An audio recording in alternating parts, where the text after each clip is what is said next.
Bonjour à tous, j'espère que vous allez bien et bienvenue dans cette petite vidéo concernant l'Ishimoku Kikuyu et les outils d'intelligence artificielle. Tout d'abord, avant de commencer, je tiens à remercier infiniment et chaleureusement celles et ceux qui ont commandé mon livre sur l'Ishimoku Kikuyu. Vous savez, en achetant ce livre, non seulement vous allez élargir vos informations sur l'Ishimoku Kikuyu selon les originaux de Rosoda, mais aussi, ou bien peut-être aussi embellir votre bibliothèque et enrichir vos références bibliographiques sur les Shimoku version française. Mais il faut savoir que votre soutien ne se limite pas uniquement à ça parce que vous avez aussi participé de façon indirecte dans la recherche de la Ishizen Family sur les Shimoku. Parce que tous les gars de ce livre, ils sont réinvestis pour qu'on puisse continuer la recherche. Comme vous savez que l'apprentissage et la recherche, c'est un voyage sans fin, ça se termine jamais. Donc, grâce à vous, on va continuer à faire des vidéos et dans la recherche aussi, et aussi dans la création des vidéos pour qu'on puisse partager avec vous le concept complexe du Shimoku et le rendre explicite. Merci au fond du cœur. Donc, nous allons voir dans cette vidéo quelques questions qu'on me pose souvent par rapport aux originaux, comment les obtenir, comment les traduire à travers les outils IA, comment les étudier, et aussi, je vais aborder quatrième et cinquième éléments concernant la conception et la position des bases sur les lignes de l'équilibre, soit 5 qui joue 5, 5 au span 1, 2 et la suite au span. Et aussi, je vais vous expliquer à la fin les figures de retournement de tendance afin que vous puissiez perfectionner votre prise de position si vous choisissez ces configurations. Donc, l'élément 4 et 5 vont me permettre par la suite d'aborder facilement la théorie du temps de façon très, très explicite. Donc, ça sera comme des puzzles qui se complètent entre elles. Donc, la première question, c'est comment obtenir les originaux. Il faut savoir que vous pouvez obtenir les originaux en version japonaise et aussi vous pouvez les avoir en version coréenne ou polonaise. Polonaise, quand même, c'est un peu compliqué parce que soit vous résidez en Pologne ou bien vous soyez polonais. Sinon, vous pouvez les obtenir en passant par le billet de quelqu'un qui est polonais. Je vais vous montrer en fait comment obtenir les versions de façon coréenne. Vous voyez le site qui est là. Ça, je vais vous mettre en bas de cette vidéo que vous pouvez en fait cliquer et vous tombez directement sur la commande des 4 ouvrages. C'est comme si le bon coin coréen des livres. Ça coûte à peu près $120, les 4 ouvrages. Il faut rajouter $30 pour les frais de la livraison. Dans 3 voire 4 semaines, vous auriez en fait les originaux pour 1, 2, 3, 4 versions coréennes.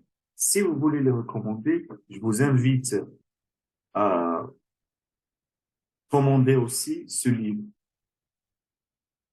Le livre, ça vient de l'auteur qui a traduit à la perfection les originaux de nos auteurs version coréenne. Et après, il a fait un livre pour partager sa réflexion et ses pensées sur les Kimoku. Il coûte à peu près $17, je pense. Donc, oui, c'est $17. Donc, n'hésitez pas à le commander avec les autres ouvrages. Ça va vous faire même éviter les frais de la livraison. Si vous voulez vraiment la version japonaise, vous devez passer par l'Institut de recherche et fluctuations économiques, présidé par Setsai Hosoda. Pour moi, sincèrement, ce n'est pas un institut de recherche. Il est devenu un institut de vente. Ils font plus de recherche depuis la publication du livre de Setsai Hosoda en 2010. Certes, il partage de temps en temps une analyse de ses travaux, mais je ne sais pas si c'est considéré comme des articles de recherche.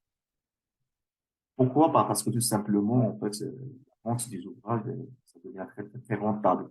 On estime depuis 2021 jusqu'à aujourd'hui, soit 3 ans, il y a 90 000 exemplaires qui ont été vendus. 90 000 de livres. C'est-à-dire, quelqu'un qui commande le tome 1, c'est un livre. Un deuxième qui commande les 4 tomes, donc on a 5 livres. Donc, dans 4 ans ou dans 3 ans, on a 90 000 tomes. 90 000 livres, ça me paraît plausible. Cependant, quand ils les ont vendus juste 50 000, les livres en version japonaise, ils sont chers. Il faut compter à peu près $200 par livre avec sa livraison. Si on fait que 50 000 fois 200 pouvez constater le prix en fait de vente à 10 millions de dollars 3 ans. Et malheureusement, c'est l'Institut de recherche qui continue à se baser uniquement sur la vente des originaux. Il va droit au mur. Ça sera un suicide collectif de cet institut. Je vais vous montrer ça par la suite pourquoi. Mais si vous voulez quand même, si vous êtes intéressé par la version japonaise, il vous suffit juste je vais vous mettre en bas ce lien, de remplir un formulaire dans lequel vous allez choisir quelle forme vous voulez le voir. Et vous faites rentrer vos coordonnées et après vous aurez un email. Alors, après cet institut qui va vous expliquer comment procéder à l'achat. Si vous voulez l'acheter, je vous recommande aussi d'acheter le livre de Tsetsek qui est bien explicite et qui explique beaucoup selon les originaux de Rosola. Donc voilà, maintenant vous avez en fait les originaux, vous avez obtenu les originaux, que ce soit version japonaise ou bien version coréenne. Question de deuxième question, c'est comment traduire à travers les outils d'intelligence artificielle. Il y a deux outils qui vont vous permettre de traduire avec une vraiment précision en allant jusqu'à 97%. Vous utilisez en fait ChatGPT, vous utilisez aussi DeepL. ChatGPT, si vous l'utilisez, que ce soit version payante ou bien version gratuite. Là, je vous montre beaucoup la version gratuite. Si vous avez la version payante, pourquoi pas. Vous voyez cette interface, c'est des prompts, en fait, que vous pouvez avoir. Il suffit juste d'installer ce qu'on appelle un ERPM. Vous prenez ici, c'est Google. Même si vous avez aucune connaissance, ne vous inquiétez pas, c'est très, très facile. Pas besoin maintenant de savoir comment d'être un développeur ou bien de savoir coder pour utiliser ces outils d'intelligence artificielle. On fait juste ARPM, c'est une extension qui s'installe sur Google Chrome. Moi, je l'ai déjà installé, mais je vous l'explique. Vous appuyez sur installer et vous aurez une interface comme ça. Une fois que vous aurez cette interface, ici dans Research, vous tapez S Translator. Il est là. Et là, vous aurez en fait votre prompt qui va vous traduire ou vous donner une meilleure traduction, n'importe quelle langue, vers en fait une langue de sortie qui est française. Le français, si vous avez choisi. En posant, on a ce test. Je vais essayer de le traduire. Je vais pas forcer le deuxième pour vous aider, du L. Voilà. Et je traduis en texte. C'est ça, en fait, ce que vous devez faire. Après, il faut copier tout ça sur Word et après essayer de lire pour avoir, en fait, la version améliorée de votre traduction. Par contre, si vous n'avez pas une connaissance en Ishimoku, vous ne pouvez pas traduire ou bien apporter les rectifications. Il faut vraiment avoir un niveau dans l'Ishimoku pour pouvoir traduire les originaux. Commencer à apprendre l'Ishimoku en français, de savoir c'est quoi en fait l'Ishimoku, la table d'équilibre, les théories, pour pouvoir après étudier la traduction et la corriger, la rectifier. Donc, je copie ici la traduction de Google. Je le mets ici. Vous voyez ici une étape chronophage et énergivore aussi. Je copie sur ChatGPT. Après, je lis et j'apporte en fait les rectifications. Ici, il n'y a rien à signaler. La deuxième, le mouvement descendant de 3 vagues devrait être apprétant en dessous de la limite inférieure. Ici, si je ne connais pas en fait les Shimoku, je ne peux pas savoir c'est quoi la limite inférieure. La limite inférieure, c'est la 5 span. Ça peut être une et ou bien deux. Dans le tome 2, le Rosoda, il ne parle pas de 5 span 1 ou bien 2, il parle de la limite inférieure et la limite supérieure. Quand vous avez un marché aussi, la limite supérieure, c'est le SS1 et la limite inférieure, c'est le SS2. Si vous avez un marché baissier, la limite inférieure maintenant, c'est le SS1. La limite supérieure, c'est le SS2. Ça s'inverse. Ça inverse plutôt. Mais comme pour éviter ce mélange, donc on appelle directement SS1 la limite supérieure et SS2 la limite inférieure, et qui reste aussi SS1 après la limite inférieure et la SS2 à la limite supérieure dans un marché baissier. Mais ici, il faut savoir tout ça. C'est pour ça, ça nécessite quand même une connaissance de base en Ichimoku pour pouvoir faire la traduction. Vous voyez ici dans la traduction ChatGPT, elle n'a pas pris en considération la synchrospan. On voit que la meilleure traduction dans cette phrase est celle donnée par Newton. Juste ici, le prix tombe, j'ai par le machin, et ainsi de suite. Donc maintenant, vous utilisez en fait la traduction à travers les outils IA, phrase par phrase, étape par étape. Parfois, en fait, quand vous scannez le document, vous avez en fait le scan version image. Donc, vous pouvez pas copier le texte. Comment vous allez faire? Vous allez utiliser un OCR. Je vais vous montrer ça. C'est posant maintenant qu'on a acheté les originaux, qu'on les a scannés, mais version image. C'est pas une version que je peux pas copier pour les deux textes. Donc, je vais utiliser un OCR. Je juste online OCR ici.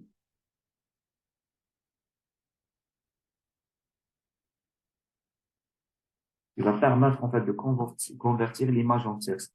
C'est gratos, si vous voulez utiliser la version gratos, vous devez pas en fait télécharger un fichier plus de 5 pages. Et par la suite, vous devez vérifier page par page. Parce que surtout, les fichiers qui ont des images, parfois il va extraire les textes dans l'image pour la mettre dans le texte du texte. Donc il faut vraiment vérifier page par page, ligne par ligne. Si vous payez en fait, si je pense, c'est 7 euros par mois, la version payante, là c'est une meilleure version qui va vous traduire en fait image par image tout en respectant le nombre d'images qu'on transforme depuis le PDF format image au Word. Donc, il suffit juste ici de cliquer fichier, vous choisissez la langue en fait de ce fichier, que ce soit japonaise donc, ou bien coréenne. Après, vous le convertissez, vous aurez en fait votre version Word que vous allez la traduire par la suite.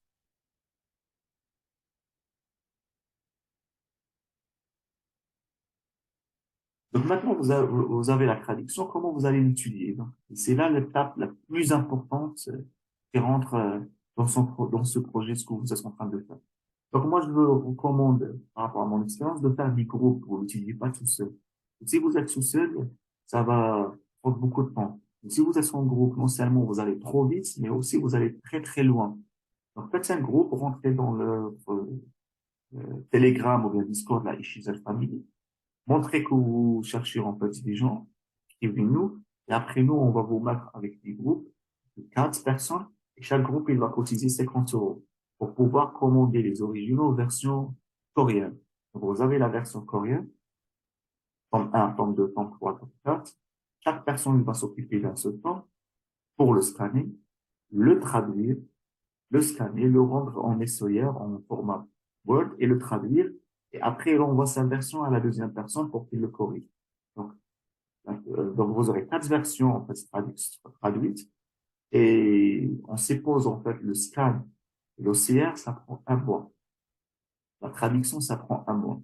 Et la correction, en fait, ça prend un mois. Si vous avez corrigé les 4 ouvrages, dans 8 mois au maximum, vous auriez tous les originaux traduits pour plusieurs versions avec plus de précision. Donc, une fois que vous aurez cette version finale, il va vous falloir les étudier. Vous pouvez ici, quand vous cotisez 50 euros, payer en fait un ancillaire à 7 euros le mois pour pouvoir en fait télécharger des fichiers lourds qui va en fait le transférer ou bien le convertir en format d'image vers un format Word ça va vous aider à faciliter et à gagner du temps. Donc maintenant, comment vous allez l'étudier? Parce que il est abstrait vraiment même la traduction, comme vous le disiez. Donc vous l'utilisez, il faut utiliser en fait le fine-tuning à travers ChatGPT, un outil d'intelligence artificielle fondé par OpenAI. C'est comme si en fait vous allez créer un chat GPT spécial et spécifique pour un sujet. Maintenant, c'est un chat GPT qui va vous aider à étudier les 15 formes, les 15 originaux de vos auteurs. Si vous prenez le chat GPT qui existe actuel et vous lui expliquez, vous lui dites c'est quoi, par exemple, un KB, il va pas comprendre. Vous lui dites c'est quoi Ishimoku, il va vous expliquer Ishimoku par rapport à ces données. Il y a, en fait, il est parti les chercher depuis 2021 à travers Wikipédia, Google et ainsi de suite. Un peu, chat GPT bête et discipliné. Mais maintenant, vous pouvez en fait ajuster votre chat GPT, créer quelqu'un en fait en adéquation par rapport à ce que vous cherchez, vos projets, tout en faisant rentrer les 4 ouvrages dans en fait le chat GPT et c'est ça à peu près le fine-tuning. Vous pouvez le faire, tapez juste comment faire un fine-tuning à travers OpenAI, vous allez dans Playground, tout ça. Regardez sur YouTube ou bien sur OpenAI et vous pouvez le faire. Et une fois que vous aurez tout ça, le chat GPT, il aura les 4 ouvrages. Vous pouvez lui demander en fait qu'il vous explique le chapitre 2, le tome 5, le tome 2, par exemple, pardon, le chapitre 5 du tome 2, pour il explique ça même pour un enfant qui a 8 ans. Il va utiliser et une manière d'expliquer ça, même pour un enfant qui a 8 ans. Donc, c'est ça, normalement, que le Centre d'Institut de recherche et d'étudiation économique devrait faire, qu'elle n'a pas fait, et malheureusement, les outils maintenant, il y a qui vont le faire à la place. Donc, une fois, on aura en fait un ChatGPT qui va expliquer les 4 ouvrages, ou bien les 7 ouvrages du Shimoku Sanji. C'est quoi le rôle de l'Institut de recherche? C'est qu'il ne rend pas les choses explicites. Normalement, un institut de recherche, il va rendre les données explicites, pas abstraites. Parce que la simplicité, généralement, les choses qui se compliquent, ils posent problème. Donc, et quand ils posent problème, il y aura toujours une personne qui va venir, qui va rendre, en fait, ces choses compliquées. Et c'est très simple. Parce que la simplification, ou bien la simplicité, c'est la sophistication ultime.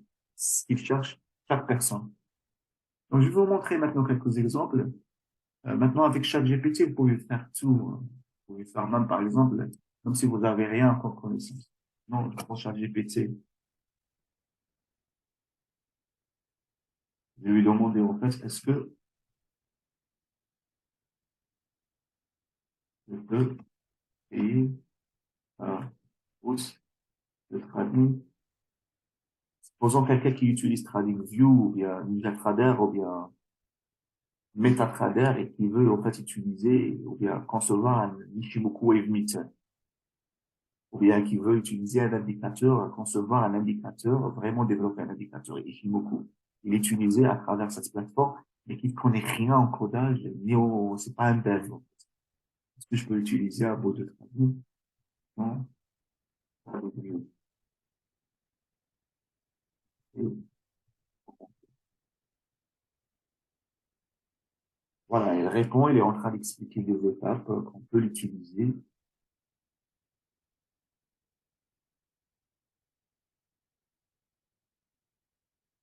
Apprendre une script. Ça, c'est un script, en fait. C'est un script spécial pour TradingView qui est différent par rapport aux autres plateformes. Donc, je vais lui demander, est-ce que je peux faire un script pour indicateur Immoko. Donc là, il vous explique comment faire, comment l'automatiser, comment le faire intégrer dans TradingView. Même si vous ne connaissez rien, vous pouvez le faire.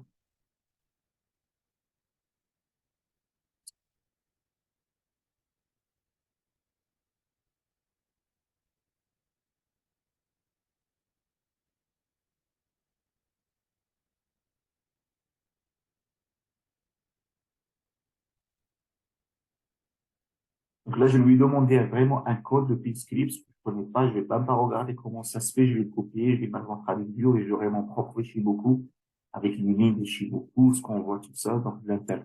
Et là, je peux modifier. Supposons, par exemple, je vais lui dire, par rapport à la ligne cinquième, qu'il me change la couleur selon la direction de la ligne cinquième. Donc, moi, je trace les vagues selon les lignes de cinquième.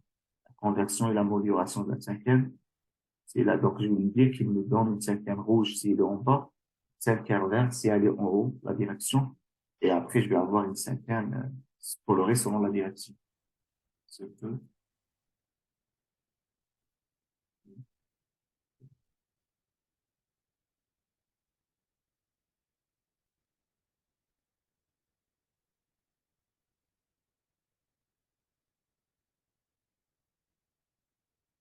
Aussi, la baissière,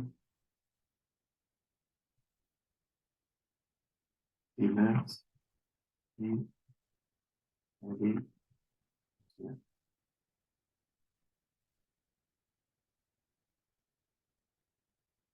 Voilà, là, il est en train, en fait, de colorer les lignes cinquième. Une fois que je copie le code, il faut savoir que votre avancement et votre compréhension, elle est basée sur la curiosité. Plus vous posez plus de questions, plus vous comprenez plus. Posez-lui beaucoup de questions, il va vous expliquer tout ça. Maintenant, je peux lui demander aussi de me faire les points A, B, C et de me tracer les niveaux de la théorie de niveau de prix qui est basé sur la symétrie, c'est-à-dire le B et le C, ça sera le point de pivot pour pouvoir obtenir les niveaux N, T, B et E. Et aussi par rapport au span T1, T2, T3 et T4 qui est basé sur la distance ABC, la symétrie aussi. Donc, je peux avoir dans ce cas-là aussi un petit script sur TradingView par rapport à l'Ichimoku et l'Uniter. Je peux faire la même chose pour le MetaTrader et je peux faire aussi la même chose pour l'intratrader. Faut juste, soyez curieux, essayez de le faire et de le copier et vous allez voir, en fait, le résultat vraiment spectaculaire. Quelques années avant, cette série disait qu'il est impossible d'automatiser les Shimoku ou bien d'avoir un robot qui va traduire, en fait, les Shimoku selon les origines de vos odas parce qu'il est basé sur un système de réflexion et des trois théories. Ben, je vous montre que, en fait, les Polonais, ils ont pu, voilà. Bon, là, il y a un Shimoku Initial. Je vous ai montré, en fait, maintenant, vous pouvez le faire, pas besoin de savoir comment coder. Mais regardez ici, ils ont un robot qui trade de façon automatique et qui prend en considération les trois théories avec leur réflexion.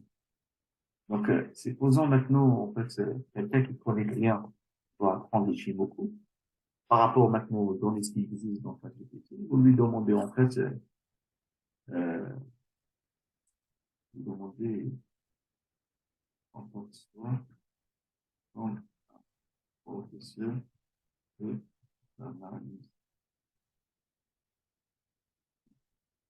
explique un élève de l'école, quoi, c'est un simple, en l'occurrence. Là, vous n'avez pas besoin, en fait, d'apprendre c'est quoi la cycle scène, une définition, une seule définition. Vous pouvez, en fait, avoir une définition par rapport à votre façon d'appréhender, ben, par rapport à votre consécration, par rapport à votre capacité intellectuelle et aussi par rapport à votre âge. Là, il est en train d'expliquer de manière très simple que possible c'est quoi la cycle scène pour un élève qui a 8 ans. Donc maintenant, ce que je vous ai appelé tout à l'heure, c'est le fine-tuning. C'est quoi? Le fine-tuning.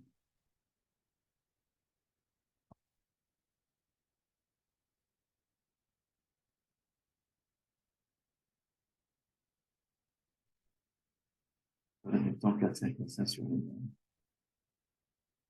je peux vous expliquer même comment le obtenir, mais on va passer pour le fine-tuning que je vous ai parlé. C'est l'ajustement en français, le réglage. Là, l'ajustement, de toute façon, tout à fait précis. Là, c'est en fait quand je fais rentrer les données. Je peux même aussi vous expliquer comment faire rentrer les données dataset dans le input de votre OpenIA. Donc, si je vais faire rentrer les quatre ouvrages, et il va m'expliquer en fait le chapitre 2 de tome 2, bien de tome 1 ou bien le chapitre 5 de tome 2, même pour un élève qui a 8 ans, c'est plus explicite. Personnellement, je ne vois pas le rôle de l'institut de recherche par la suite. Ne vous inquiétez pas, vous pouvez privatiser ce chat GPT de façon légale, le faire sans avoir aucun problème. Donc, je vous invite à regarder ça pour étudier les Shimoku et à faire, en fait, à développer votre propre chat GPT. Continue.